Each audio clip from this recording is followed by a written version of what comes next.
Mes chers amis, actuellement, nous vivons l'esclavage moderne d'un homme noir envers un homme noir. Ce genre d'esclavage consiste à voler en Afrique. Dès qu'ils tombent malades, les personnes qui volent, dès qu'ils tombent malades, ils vont se faire soigner en Europe.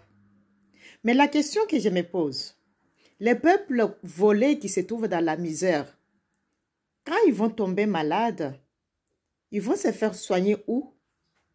Avec quel argent? C'est devenu vraiment, je ne sais, ils ne s'en cachent même pas, ils n'ont même pas honte. Et le pire est qu'ils sont là, bien habillés en cravate. Et puis, il se fait appeler les excellentes, mais ce sont des voleurs. Ce n'est même pas les voleurs vraiment, ce sont des voleurs de millions. Comme par hasard, souvent c'est comme ça. Ils veulent être interpellés. Comme par hasard, on est malade, ils tombent malades. Mais les pauvres là qui sont là, ils ne tombent pas malades. Et quand ils tombent malades, ils ne savent même pas comment aller se faire soigner. Pendant que la même personne a volé plus de millions pour lui toute seule, avec sa famille, avec leurs clics autour. C'est vraiment l'esclavage moderne. Les peuples africains doivent ouvrir les yeux. Ils doivent vraiment manifester pour avoir leurs droits. Les droits s'arrachent. Pour manifester, ils doivent se mettre debout pour que les institutions soient stables et fortes. Les personnes que vous choisissez, qui arrivent au pouvoir, au lieu de vous servir, commencent à se servir eux-mêmes.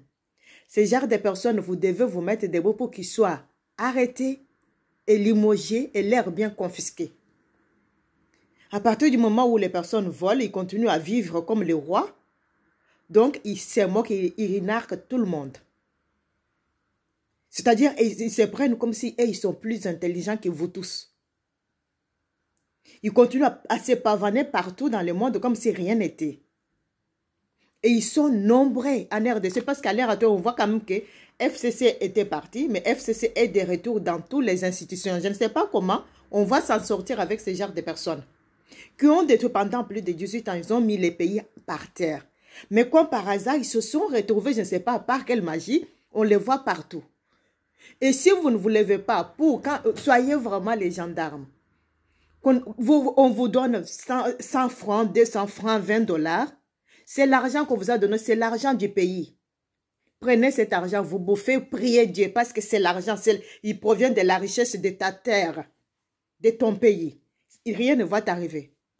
Mais quand il faut défendre ton droit, il faut se mettre debout. Parce qu'à partir du moment où vous défendez, on essaie d'interpeller un voleur, vous mettez debout. Même les hommes de Dieu, je vois les évêques, un évêque de Kivu là-bas qui a défendu je ne sais pas qui.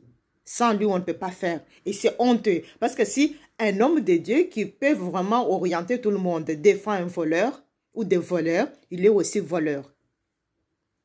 Donc, si vous ne vous mettez pas debout pour défendre vos droits, pour arracher vos droits, vous allez rester éternellement comme ça. Ceux-là qui se bavardent partout, qui vous volent, ils vont continuer à vivre bien avec leur famille. Comme si les autres sont venus les accompagner sur Terre pour vivre heureux et heureuses. Comme si la RDC leur appartient à eux toutes seules. Les droits s'arrachent, mais d'une manière intelligente, pas sauvage. On n'a pas besoin d'autres libérateurs ou quoi, parce qu'on a eu un libérateur, mais rappelez-vous ce qui est arrivé. Pour s'en sortir, nous avons besoin des institutions fortes et stables. Pas les libérateurs, je ne sais pas quoi, parce que les mêmes voleurs veulent nous apporter leurs personnes qui maintiennent le système des prédateurs, les sauvages. Maintenant, on en parle parce qu'on savait qu'on volait. Mais maintenant, quand on est au courant que non, ce qui sort, l'argent qui sort, l'argent volé, c'est des millions. On ne peut pas vraiment rester comme ça, bras croisés. Il faut défendre le peuple. Vous devez vous mettre debout pour défendre vos droits, pour défendre vos intérêts. Vous avez aussi droit de vivre dignement. Quand vous êtes malade, allez se faire soigner dans les hôpitaux dignes où où il y a l'équipement moderne. Parce qu'ils vous volent, comme par hasard, ils tombent malades, ils vont se faire soigner ailleurs où tout est mis en place. Mais c'est de la sorcellerie. C'est de la méchanceté.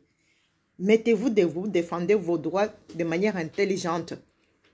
Les personnes volent, manifester pour qu'ils soient limogés et arrêtés. C'est bien confisqué.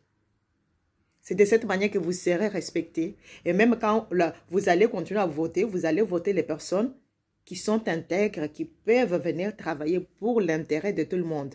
Mais pas travailler pour lui, ses maîtresses, sa famille, ses enfants. Parce que maîtresse, enfants, famille. Donc, et vous là, vous passez en dernier. Et l'évolution du pays passe en dernier parce que lui, il veut tout prendre. C'est de la sorcellerie. Sur ce, je vous souhaite bonne journée. C'est Maman Rose. Ciao.